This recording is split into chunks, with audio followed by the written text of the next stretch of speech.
আমরা যখন প্রতিদিন স্টক মার্কেটের দিকে তাকাই, এই যে সব ওঠানামা দেখি, তখন মনে হতেই পারে যে সবকিছুই যেন কেমন একটা বিশৃঙ্খল ব্যাপার।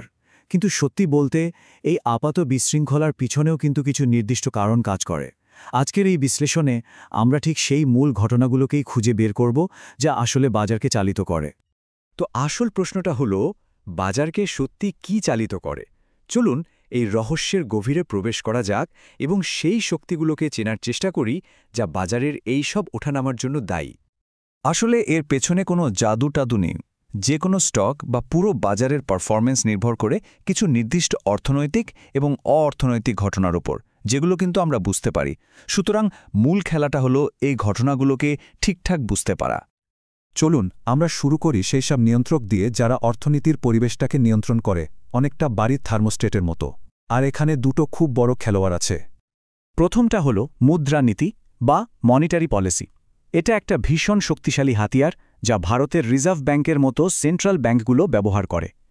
তারা সুদের হার বাড়িয়ে বা কমিয়ে অর্থনীতিতে টাকার যোগান নিয়ন্ত্রণ করে। এর মূল লক্ষ্যটাই হল অর্থনৈতিক বৃদ্ধি আর মুদ্রাস্ফীতির মধ্যে একটা ব্যালেন্স রাখা। এখানে সবচেয়ে ইন্টারেস্টিং বিষয় হল এই ব্যালেন্সটা বোঝা। দেখুন, যখন সুদের হার বেশি থাকে তখন কোম্পানিগুলোর জন্য লোন নেওয়া কঠিন হয়ে যায়, ফলে অর্থনীতির গতি একটু কমে আসে। আবার উল্টো দিকে সুদের হার কম হলে লোন নেওয়া সহজ হয়, কিন্তু এর ফলে মানুষের হাতে বেশি টাকা চলে আসে এবং জিনিসপত্রের দাম মানে মুদ্রাস্ফীতি বাড়তে পারে। তো মনিটারি পলিসির বৈঠকে এই তিনটে মূল হারের দিকেই সবার নজর থাকে: repo rate, reverse repo rate আর সিআরআর। যেমন রেপো রেট যদি বেড়ে যায় তাহলে অর্থনৈতিক বৃদ্ধি কমে যাওয়ার একটা আশঙ্কা তৈরি হয় আর বাজার চিন্তিত হয়ে পড়ে। এই জন্যই বিনিয়োগকারীরা এই রেটগুলোর ওপর সবসময় কড়া নজর রাখে। অর্থনীতির দ্বিতীয় বড় নিয়ন্ত্রক হল সরকারের বাজেট। এটা একটা বার্ষিক ইভেন্ট যেখানে অর্থমন্ত্রী দেশের জন্য বড় বড় নীতি ঘোষণা করেন, যা বিভিন্ন ইন্ডাস্ট্রিকে সরাসরি প্রভাবিত করতে পারে। এর একটা দারুণ উদাহরণ দেখা যাক। ধরুন, একবার বাজেটে সিগারেটের উপর ট্যাক্স বাড়ানো হলো। সাথে সাথে বাজারে একটা আশঙ্কা তৈরি হলো যে আইটিসির মতো কোম্পানির লাভ কমে যেতে পারে, আর তার ফলেই বিনিয়োগকারীরা শেয়ার বিক্রি করতে শুরু করল এবং স্টকের দাম পড়ে গেল। এটা পরিষ্কার দেখিয়ে দেয় যে একটা পলিসি ডিসিশন কিভাবে সরাসরি বাজারে প্রভাব ফেলতে পারে। আচ্ছা, বড় নিয়ন্ত্রকগুলোর কথা তো হলো, এবার চলুন সেই সূচকগুলোর দিকে নজর দিই যেগুলো দিয়ে অর্থনীতির স্বাস্থ্য মাপা হয়, ঠিক যেন একজন ডাক্তার ভাইটাল সাইন চেক করছেন। প্রথম ভাইটাল সাইন হল মুদ্রাস্ফীতি। খুব সহজ কথায় এটা হলো জিনিসপত্রের দাম বেড়ে যাওয়া, যার ফলে আমাদের টাকার কেনার ক্ষমতা কমে যায়। মানে একই টাকায় আগের থেকে কম জিনিস পাওয়া যায়। আর হ্যাঁ, হাই ইনফ্লেশন অর্থনীতির জন্য একটা খারাপ সংকেত এবং বাজার এটাকে একদমই পছন্দ করে না। মুদ্রাস্ফীতি মাপার দুটো উপায় আছে, ডব্লিউপিআই আর সিপিআই। ডব্লিউপিআই হল পাইকারি বাজারের চিত্র, কিন্তু আমাদের মতো সাধারণ মানুষের জন্য সিপিআই অনেক বেশি গুরুত্বপূর্ণ, কারণ এটা খুচরো বাজারের দামের পরিবর্তন দেখায়, যা আমাদের দৈনন্দিন জীবনে সরাসরি প্রভাব ফেলে। এই ডেটা কিন্তু প্রতি মাসেই বের হয়। পরের সূচকটা হল আইআইপি। এটা প্রতি মাসে দেশের শিল্পখাতের উৎপাদনের একটা মাপকাঠি। যদি আইআইপি বাড়ে, তার মানে দেশের ফ্যাক্টরিগুলোতে উৎপাদন বাড়ছে, যা অর্থনীতির জন্য একটা খুবই পজিটিভ লক্ষণ। আর এটা কমলে বুঝতে হবে কোথাও একটা সমস্যা হচ্ছে।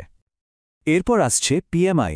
এটা একটা দারুণ ইন্টারেস্টিং ইন্ডেক্স, কারণ এটা কোনো পুরনো ডেটার ওপর ভিত্তি করে তৈরি হয় না, বরং এটা বিভিন্ন কোম্পানির পারচেজিং ম্যানেজারদের মতামতের ওপর ভিত্তি করে তৈরি হয়। মানে এটা আমাদের জানায় যে ব্যবসার কর্তা ব্যক্তিরা ভবিষ্যৎ নিয়ে ঠিক কী ভাবছেন। পিএমআই ডেটা বুঝতে গেলে শুধু একটাই সংখ্যা মাথায় রাখতে হবে, আর সেই ম্যাজিক সংখ্যাটা হল 50। এই সূচকটা কাজ করে খুব সহজভাবে।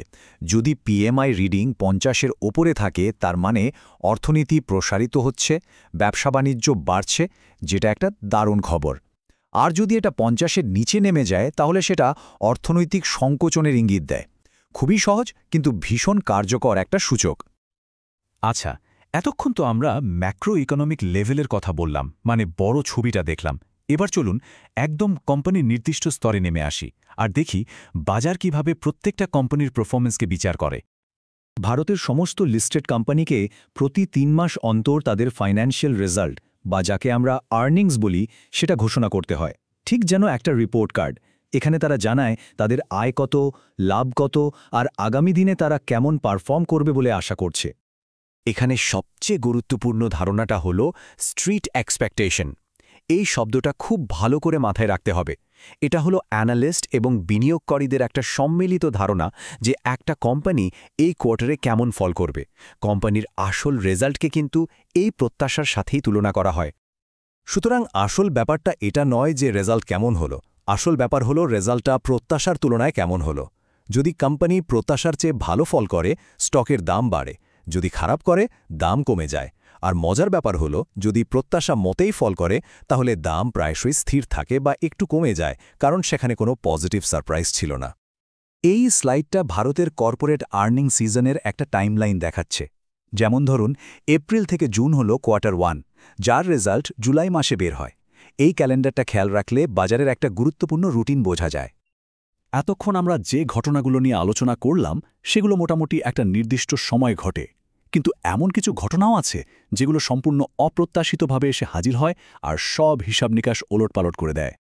কোভিড-19 মহামারী বা রাশিয়া ইউক্রেন যুদ্ধের মতো ঘটনাগুলো এর সবচেয়ে বড় উদাহরণ।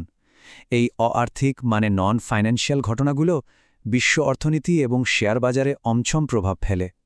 এমনকি দেশের সাধারণ নির্বাচনও কিন্তু বাজারের জন্য একটা বিরাট বড় ঘটনা। তাহলে আমাদের এই পুরো আলোচনার সারমর্ম কিন্তু এই একটা লাইনেই বলা যায়, সফলভাবে বিনিয়োগ করতে হলে শুধু একটা কোম্পানির তথ্য জানাই যথেষ্ট নয়, বরং সেই বড় ঘটনাগুলো বুঝতে হবে যা পুরো বাজারকেই নাড়া দেয়। এখন যেহেতু জানা গেল যে কোন কোন ঘটনার উপর নজর রাখতে হবে, তাহলে প্রশ্নটা হলো, এই সমস্ত ঘটনার মধ্যে কোনো বিনিয়োগের সিদ্ধান্ত নেওয়ার জন্য কোনটা সবচেয়ে বেশি গুরুত্বপূর্ণ হতে পারে? এটা কিন্তু ভাবার মতো একটা বিষয়।